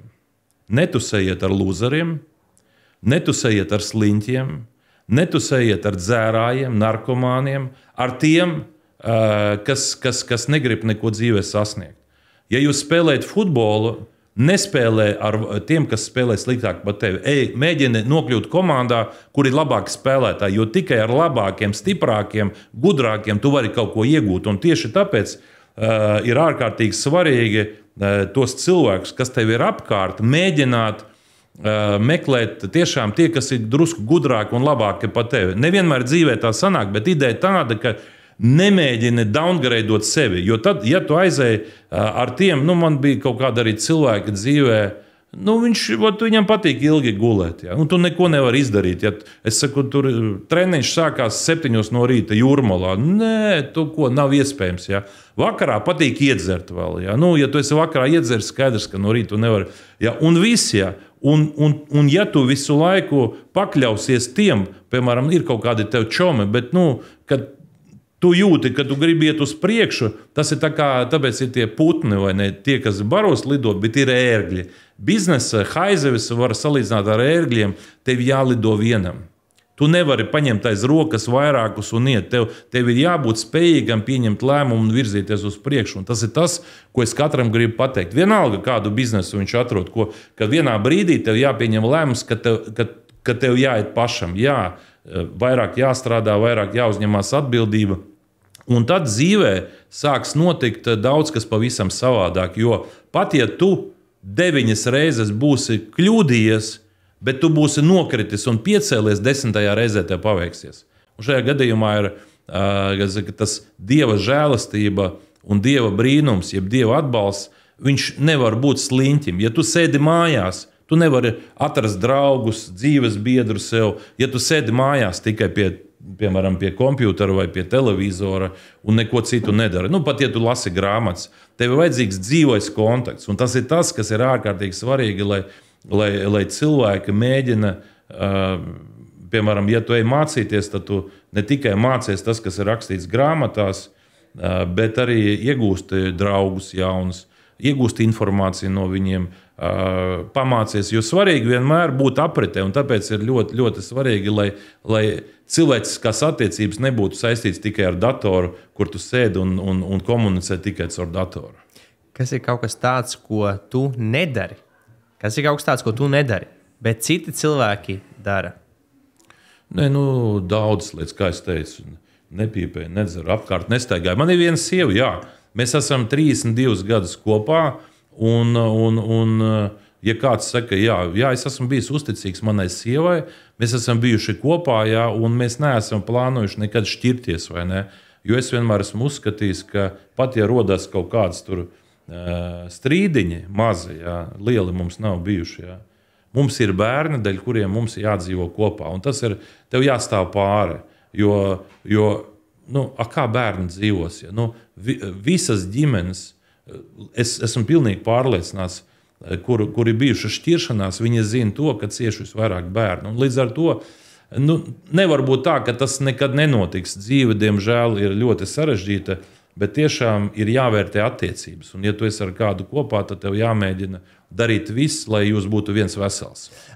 Es vienkārši biju domājis to bišķi savādāk. Es vienkārši zinu, ko domāju. Es vienkārši domāju, vai es Aināru satiktu Rimiju Maksimā? Es tā domāju, kas ir laika menedžmenta lietām? Ko tu nedari? Zini, ko citi dara? Kā veikalā es regulāri iebraucu. Tu ej veikalā, ja? Bet, pats? Protams, es pa Latviju braukāju, tiekos ar daudz cilvēkiem, pa dažādiem uzņēmumiem, rūpnīcām. Man kā politiķim tas ir mans pienākums tikties ar vēlētājiem, ar cilvēkiem, ar atbalstītājiem. Tā kā, pirmkārt, es biju pirmais Rimi ģenerāldirektors. Mēs atvērām Rimi veikalus, un es biju pirmais ģenerāldirektors, bet es varu pateikt, es precīzi atceros to dienu, kad tas notika, tā bija ziema, tas bija 97. gada 20. februāris. Jo man bija paredzēts būt uz atklāšanu, uzstāties ar nelielu uzrunu, un es, diemžēl, nevarēju ierasties, jo bija piedzimis mans otrs dēls, es biju Miera ielā dzemdību namā. Tā kā man bija iespēja nepiedalīties šajā pasākumā, bet tad ir lieta, kā es saku, ģimene ir svarīgāka par biznesu. Interesanti. Bet kopumā es saku, man patīk staigāt pa veikaliem. Man patīk staigāt, un es pateikšu, piemēram, viena lieta, ko es daru vienmēr, jo daudz, piemēram, es tad aizēju ar sievu uz kādu muzeju, bet es teikšu tā, ka ir muzeji, kas man patīk, ir muzeji, kas man nepatīk. Jā. Man vairāk patīk klasiskais, teiksim, tas, tad, kad ir klasiskā māksla, tas ir tas, kas, bet es ļoti bieži godīgi sakot, es nesaprotu to moderno mākslu. Tad, ja tu aizēji uz tiem muzejiem, laikam es neesmu pirmajā stāvā iedzēris kādu aliņu vai vīniņu, ja es visu nesaprotu. Bet tā galvenā lieta ir tāda, ka ja tu tiešām kaut ko gribi darīt, ja, tev jābūt kaut kādiem maziem hobijiem. Un viens no tādiem hobijiem ir tāds, tad, kad es ceļoju uz jaunām vietām, kur es neesmu bijis, ja man ir iespēja, ja man ir brīvais laiks, man patīk apskatīt pilsētu, braucot ar to divstāvīgu autobusu, kur turists vadā tieši otrā stāvā, kur hop on, hop off. Jo tad, kad tu sēdi iekšā, tu redzi tur tikai nelielu daļiņu. Tad, kad tu sēdi augšā, it sevišķi, ja tur ir debeskrāpji. Piemēram, pirmo reizi es aizbraucu uz Šanhaju, es biju ministrs, pēc tam atgriezus atpakaļ, viņi saka, kā Šanhaja? It kā kaut kādas vietas redzēju, bet par to pilsētu es nevarēju pat īsti izteikties, saka, es viņu tā nesajūtu līdz galam. Un nākamreiz, kad es aizbraucu, tad es ar šo autobusu apbraukāju visu pilsētu, un man ir uzreiz cits priekšstats. Un, protams, braukājot to pilsētu, es skatos, kā pilsētā attīstās, ko mēs varētu Latvijā uzbūvēt līdzīgu, kas ir tas, kas mums pietrūkst. Jo tad, kad es biju Norvēģijā, piemēram, es arī staigāju pa Oslo, es aizēju uz dzelzceļa stāciju, es saku, kāpēc viņiem ir tik forša dzelzceļa stācija, kāpēc mums ir tik slikta. Man tā ideja radās Oslo, un tad pēc kāda laika mēs šo projektu realizējām jau Rīgā. Tāpat kā es teicu, kāpēc tur ir tādi veikali, šeit nav. Es atvedu veikalus. Kāpēc tur ir tādi tirdzniecības centri, šeit nav. Ja man ideja, ka es mēģinu dažas idejas pēc copy-paste principa, kas ir pilnīgi normāli, paņemt no citām vietām. Un tādā veidā arī pasaule attīstās. Vienkārši ir jāņem labākās idejas no tām valstīm, pilsētām, kas ir veiksmīgas. Tā kā es praktiski, ja šodien teiktu, ko es esmu dzīvē daudz darījis, es esmu diezgan daudz braukājis ar šiem autobusiem, ceļojot pa pasauli. Viņi ir super labi. Mēs tikko bijām arī Hongkongā ar sievu. Es arī tieši to hop on, hop off. Es esmu Hongkongā 2 reizes braucis ar autobusu. Zini, kas man paliek tāds iespējas Hongkongā? Mēs apzināti gājām ar sievu tā, kur ir pudelītes un kaut kāda miskaste. Nekā tur nav. Mēs atradām 2 pudelītes pa nedēļu. Kaut kur mētājās, kaut kur tiešām mētājās. Tu biji Hongkong Island, bet ir Kowloon puse. Tur ir drusku, kas saka tāda lētāka. Okay. Tu tur nebija, ne? Nē, mēs pa Hongkongas salu un arī tur pāri uzreiz tajā. Nē, bet pāri ir tieši tur, kur, lai apskatītos Hongkongā to vakara mēs tur bijām. Simfonija otrā pusē. Bet tajā otrajā pusē, protams, viņi ir drusku savādāk. Tur ir nakts tirgi, vēl viss kaut kas cits, vai ne? Tāpat viss tur tik sakopts, un man bija vislielākā lieta bija kāda apkalpošana. Es atbraucu mājās pie mūsējiem, pie savējiem, es saku, veči un dāmas, mums ir jārūpējās par klientu. Klients ir leģenda. Es atceros, iekāpu Hongkongā, es tāds, kāpj ārā no taksometra, man jau 3 džeku atnāk. Kas tev vislabāk patika Hongkongā? Vislabāk apkalpošana, vislabāk man patīk apkalpošana un tas, cik viss notiek ātri, sakopti. Bet no redzētā, kura Hongkongas daļa tev patika? Man vislabāk patīk braukt apkārtē salai. Ar to mēs braucām ar hop-off apkārt, un tur mēs redzējām kaut kādu tilti, tur viņiem ir tāda daba, viņiem tā daba tad jocīga, visu tādu kalni, tur pilnīgi tāds. Es varu pateikt, ko es daru vienmēr. Es Hongkongā esmu bijis diezgan bieži, ne bieži, bet daudz reizes esmu bijis. Un tas, ko es cenšos darīt, un es tagad arī biju Hongkongā pirms neilga laika, es cenšos vakarā 7:30, pirms 8 paņemt to vēsturisko kuģīti. Un ar kuģīti tevi ved tur apmēram kaut kādas 40 minūtes, tad, kad notiek tā visa tā gaismu šovs, tur uz kuģīša skan mūzika, tas ir nereāli. Vienkārši baudīt Hongkongu, tas apmēram tāda sajūta. Es braucu ar 2 līmeņa autobusu, es baudu no otras stāvā, tur es uz kuģīša, un vienkārši tu brauc, tā mūzika, viss, un tas, ko tu ieraugi, tu domā, paklausies, pirms 50 gadiem, 70 gados, te nebija nekā. Tas viss ir uzbūvēts. Un es pateikšu tā, ka, piemēram, šeiks bin Rašids Al Maktums, kas ir Dubais valdnieks un premjers, viņš ir sarakstījis grāmatas, tās tur var izlasīt. Viņš tad, kad pieņēma lēmumu attīstīt Dubaju, lai viņi nebūtu atkarīgi tikai no naftas, jo viņš zināja, ka naftas tur nav tik daudz salīdzinājumā ar Abu Dabiju. Viņš brauca vienkārši gan uz Hongkongu, gan uz Singapūru.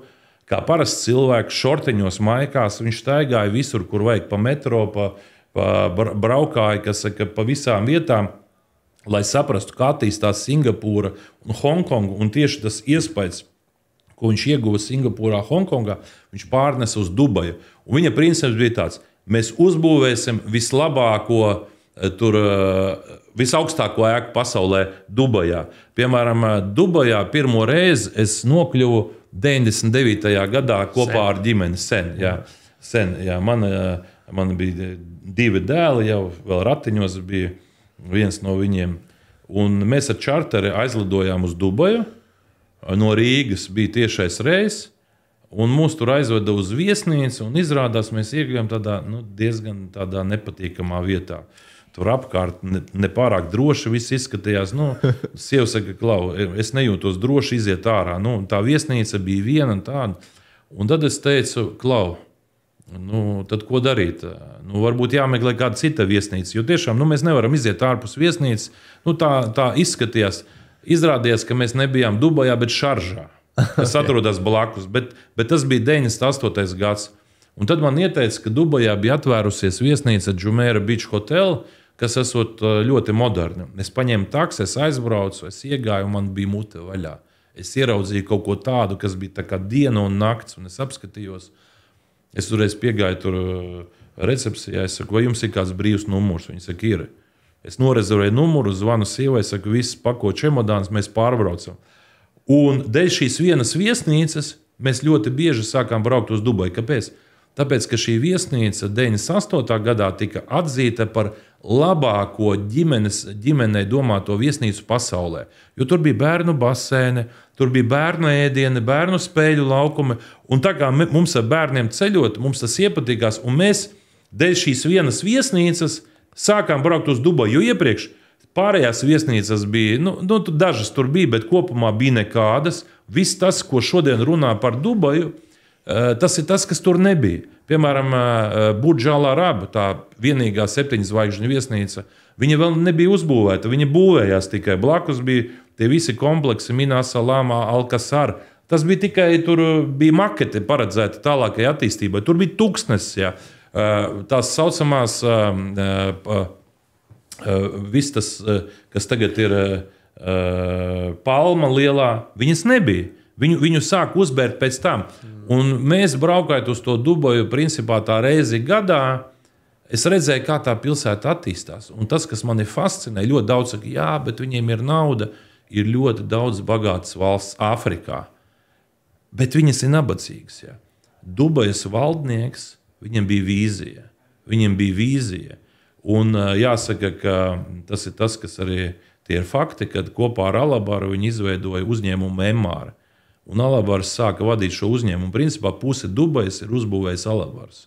Puse Dubajas. Un tāpēc, ka viņš realizē projekts pa pasauli, tāpēc, ka viņš ir izgājis no tā paša sākuma. Jo tagad ir ļoti viegli Dubajā uzbūvēt vēl, piemēram, kaut kādu torni, vēl kaut kādu kompleksu. Bet tad, kad tur ir tūkstnesis ir Sahāra, tur brauc uz jebkuru tūkstnesi un būvē, kā panākt, lai cilvēki brauc uz tavu tūkstneša daļu.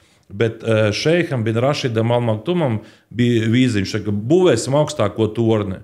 Un Alabars uzbūvēja augstāko torni. Lielāko tirzniecības centru pasaulē. Alabars uzbūvēja to. Tālāk uzbūvēja labāko downtown, uz kuriem tur brauc no visas pasaules.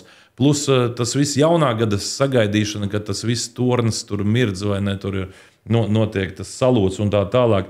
Plus visa tā Džumēras tā marinēm, kas ir arī es redzēju, kā tūkstnesis pārvērtās par šo oāzi, bet pats interesantākais ir tas, ka tas nesākās ar naudu, tas sākās ar vīziju. Un tagad es pateikšu ciparus, lai cilvēki saprastu.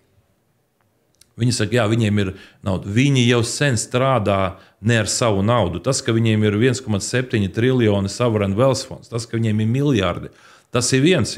Bet viņi tik labi māk piesaistīt naudu no visas pasaules.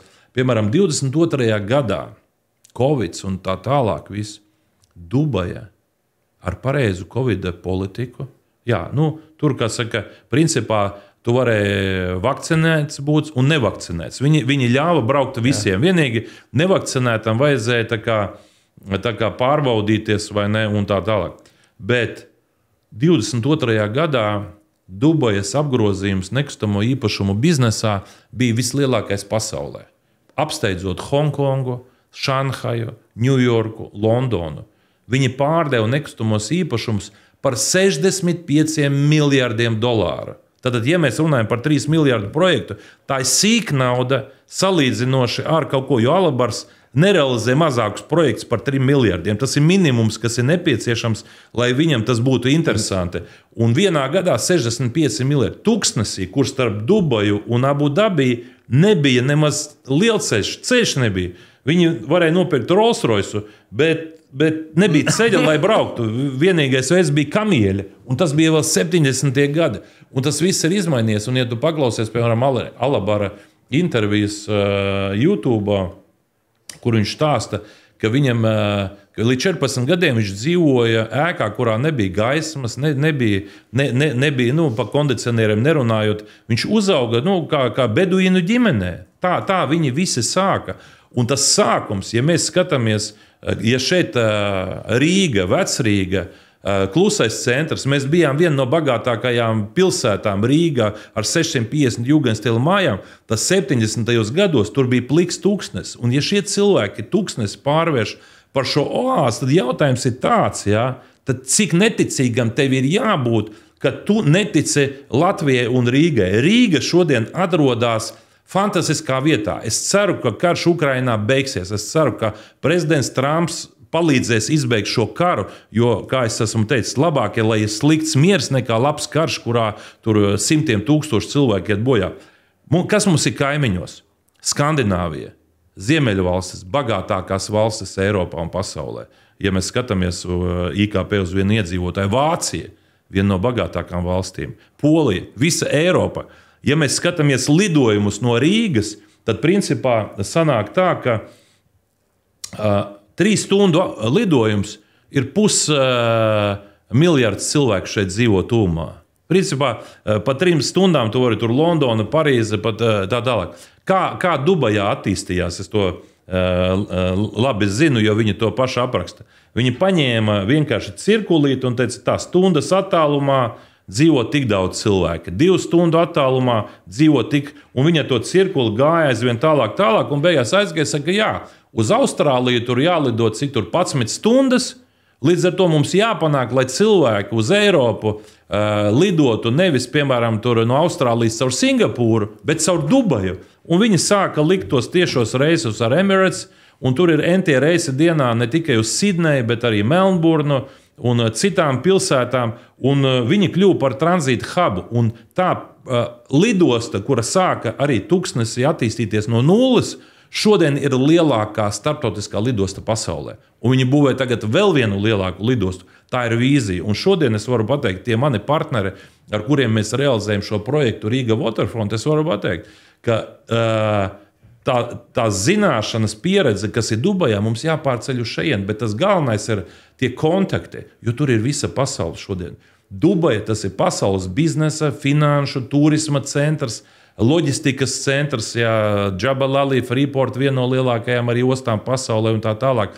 Tā pieredze, ko viņi ir ieguvuši īsā laikā, jo ļoti grūti, piemēram, paņemt pieredzi no Vācijas. Tā ir liela valsts, tur viņi ir attīstījušies, tur, kas saka, 1000 gadiem, vai ne, tur tā nācija ir veidojusies. Bet tādas valsts kā Dubaja, kā Singapūra, tas ir tas, no kurienes mēs varam mācīties. Un tas ir tas, ko es šodien gribu ar šo konkrēto projektu, ko mēs realizējam Riga Waterfront, realizēt citus projektus. Un, piemēram, ja mēs runājam, kur ņemt naudu, es pateikšu ļoti vienkārši. Tad, ja mēs varam pateikt, ka, lai rekonstruētu skaistu jūgenstila māju, ir jāiegulda vienā kvadrātmetrā no 1,5 līdz 2,000 eiro. Tas būtu, tad tu vari dabūt labu līmeni, nelētais tā, kā tas ir tagad bieži.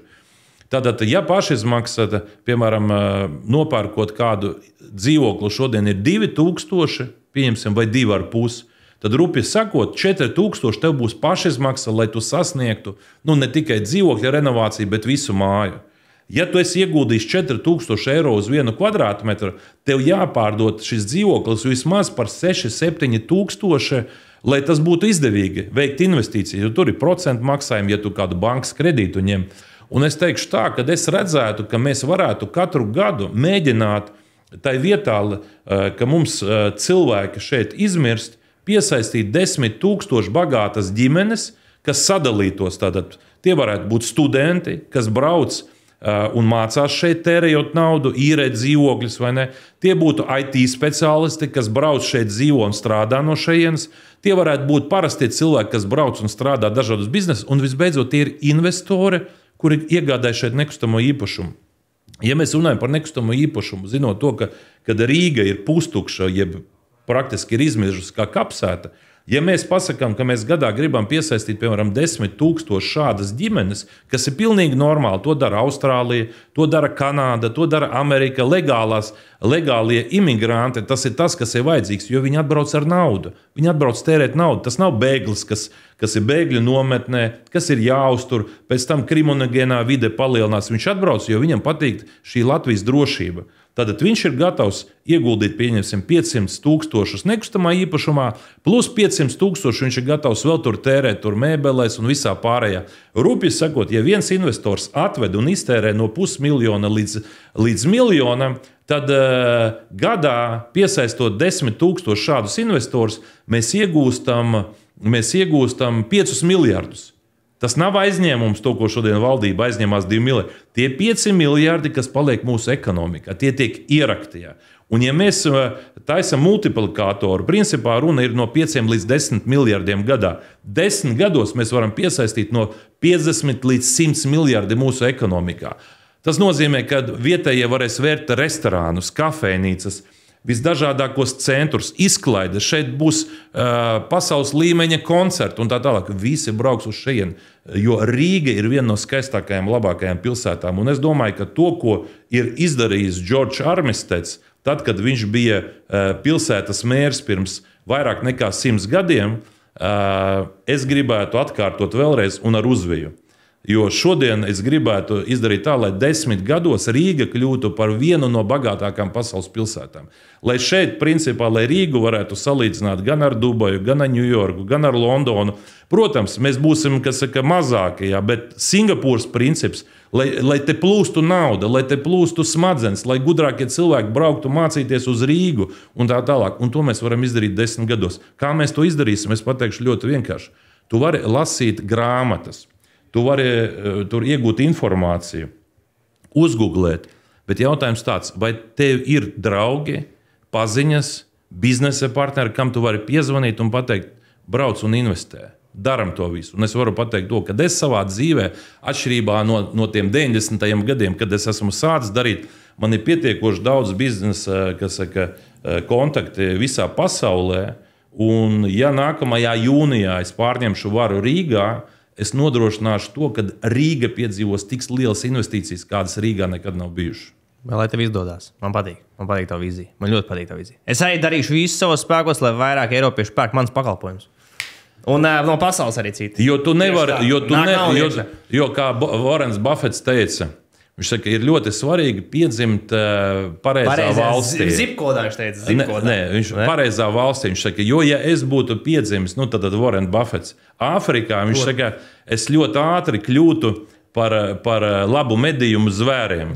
Jo es neskrienu tik ātri, es esmu pārāk vecs, kokos es nevaru kāpt vai ne.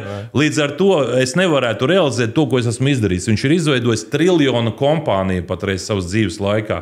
Un šī tā gudrība, mums ir jārada apstākļi, lai tieši Latvijā, lai tieši pie mums brauktu cilvēki, tērētu naudu, lai tā būtu bagāta zeme. Ja būtu bagāta zeme, es pateikšu vēl, es gribētu, lai puse no visiem latviešiem, kas ir aizbraukuši, atgrieztos. Un es domāju, ka caur šo programmu Rīgas attīstību mēs varam tiešām piedāvāt iespēju, kur daudz cilvēki teiks, nevis es atgriežos uz Latviju, Rīgu, tāpēc, ka es vienkārši esmu patriots.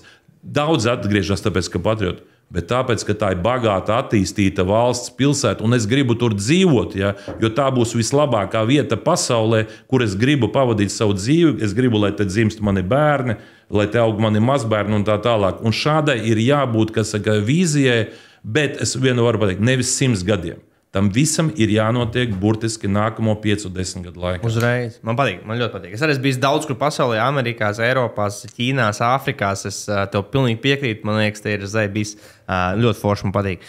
Ir 5 lietas, ko es vēl gribu izrunāt. Pirmā lieta, es zinu, ka tu esi bijis Disneyland. Mums ir 15 minūtes laika. 20 minūtes laika. Močīt. Tad mēģinām ātros. Jā, tagad tu. Jā. Tu esi bijis daudzos Disneylandos, ne? Es esmu bijis Parīzē, esmu bijis Losandželosā un Floridā. Jā. Nereāli, ne? Es biju Hongkongā, Disneylandā. Tik stilīgi, man liekas, Disneyland mums vajag uz Rīgu. Nē, Disneyland mums nevajag uz Rīgu, jo mums laika apstākļi nav tik labi. Bet tas, kas, piemēram, man patīk arī, piemēram, ir tas saucamais Universal Studio, kas ir arī Amerikā, bet tad ir citi centri, piemēram, Abu Dhabi, fantastiski. Viņi zem jumta taisa izklaides komplekss Abu Dhabi, un tur ir mazāk cilvēku, mazāk rindu, kā apmeklētājiem ir labāk tur. Bet, protams, Disneylanda ir milzīgs biznes, bet, kā jau es teicu, mēs esam Disneyland kupolā. Lielākais pasaules Disneyland kupols. Nu, labi, tas tā. Bet variants tāds, ir jārealizē ļoti daudz, kas es, piemēram, redzu tā, ka mēs sakam Zilā ezeru zeme. Jo tie, kas atbrauks uz Rīgu, viņi teiks, ko mēs varam vēl izdarīt, ja? Jābrauc uz Latgali. Latgalē ir fantastiski ezeri. Tagad tur zviedri cērt ārā kokus.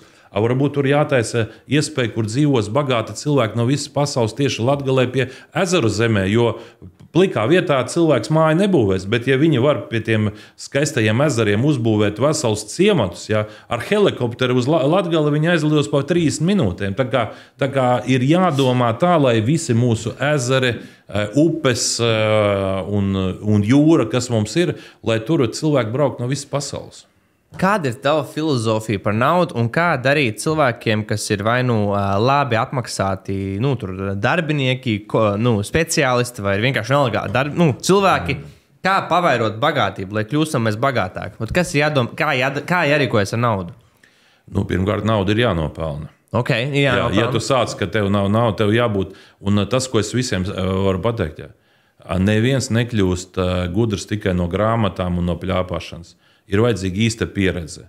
Ir jābūt īsta. Es esmu celtniecībā strādājis savā laikā Norvēģijā arī. Man bija vajadzīga nauda. Pat celtnieku es nekļuvu, bet pieredzi kaut kādu ieguvu. Es esmu rūpnīcā strādājis. Katrā vietā, kur tu strādā, tu kaut ko iegūst. Un tāpēc nav jābaidās. Piemēram, nevar būt tā, man ir 2 augstākās izglītības, es zemāk par direktoru amatu nepieņemu. Nē!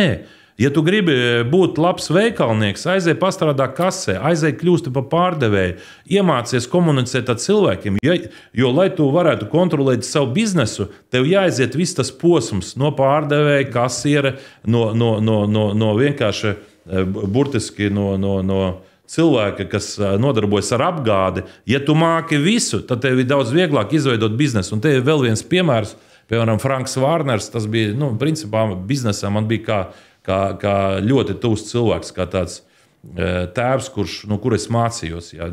Atrastamies ar viņu, to, ko es nekur nevarēju ne izlasīt, ne uzzināt. Un mums bija viena fantastiska tikšanās, uz kuru ieradās viens cilvēks, viņš bija drusku vecāks par mani, bet viņš ieradās piedāvāt Frankam kaut kādu biznesa projektu. Mēs bijām viņa birojā Oslo. Viņš teica, tur atnāk šis cilvēks, vajag satikties, bet tā ātri. Un tas bija, viņu sauc Peters Sturdālens. Un tas cilvēks bija strādājis, vadījis vienu tirdzniecības centru, tādu Stenostrom, Norvēģijā, tie, kas varbūt ir dzīvojuši vai bijuši, zina. Tas ir tā kā, viņu herots, jā. Bet viņu tad izmet ārā, tur mainījās akcionāri. Bet kas notika? Tas cilvēks, kas vadīja to centru, viņš ieguva tādas zināšanas un kontaktus, ka tajā vietā, lai viņš ietu meklētu darbu, viņš izveidoja savu uzņēmumu. Un šodien šim uzņēmumam pieder tas lielākais Skandināvijā, Ziemeļu valstīs, lielākais uzņēmums Choice Hotel Group, kam pieder visvairāk viesnīcas. Tad viņš tās zināšanas transformēja nevis atrast citu darbu, bet viņš bija tik krūts, gudrs, ka viņš izmantoja to visu, lai izveidotu savu uzņēmumu, un šodien viņš ir multimiljardieris. Tā kā ir svarīgi iet un strādāt, uzņēmumos un gūt pieredzi. Reāla pieredze, jūs bez pieredzes nekad nekļūsiet par labu futbolistu, hokeistu, basketbolistu. Jums šī pieredze jāgūst uz lauku, un tas ir tas, ko es rekomendēju visiem. Kas saka, lai jūs nevis domājat, kur ieguldīt naudu, sēdiet, ejiet strādāt, ejiet un iegūstiet pēc iespējas vairāk dzīves pieredzi, un tad jūs sapratīsiet, kur tā dzīve jūs aizvedīs. Neinvestējiet projektos, kuros jūs neko nesaprotiet. Kas ir bijis tev, varbūt tāds investīcija, bet tādā materiāliski, ka kaut ko nopircis, kas tev ļoti labi kalpojas, palīdzēs kaut kādās veidās, bet tieši, kad es nopircis? Nē, man ir bijušas investīcijas dažādos uzņēmumos. Piemēram, viena no investīcijām bija interesanta. Tie bija arī 90. gadi ar Franku Vārneru. Mēs braucām, piemēram, uz Jūrmalu. Bija saruna tikties ar mēru, kuram bija vajadzīgas investīcijas Jūrmalā. Viņš saka, bet mēs esam tik daudz jau Rīgā ieplānojuši investēs. Mēs aizbraucām, gala rezultātā piedāvāja nopirkt Jūrmalas viesnīcu par 1 miljonu. Pēc tam mēs viņu gan pārdevām, bet tā, kas Jomas ielā, lielā viesnīca Jūrmala, mēs nopirkām par 1 miljonu viesnīcu, lai saprastu. $1 miljons tajā laikā. Tāda bija cena, jo nebija naudas. Par 1 miljonu varēja nopirkt daudz, bet tas bija grausts, viņu vajadzēja renovēt un tā tālāk. Tā nebija viesnīca, kura viņa bija cieta aizvērusies. Un tālāk, kad mēs braucām no Jūrmalas, tad bija vēl viens interesants projekts, tas bija Saliena, kur bija burkānu lauki. Un es piedāvāju Vārneram, es saku, varbūt nopērkam šos laukus, nākotnē te būs perspektīva, iespēja tos visus attīstīt, uzbūvēt pilsētu, tur būvēt skolas un daudz ko citu. Mēs iegādājāmies apmēram 600 hektārus zemes. Mēs nopirkām. Un pērkot šo zemi, mēs nopirkām arī kaut kādu fermu ar govīm, uz ko es saņēmu pārmetumu no mana partnera. Viņš saka, Ainār, mēs bijām vienojušies, ka mēs pērkam zemi, bet tu nebija informējis, ka mēs pērkam govis.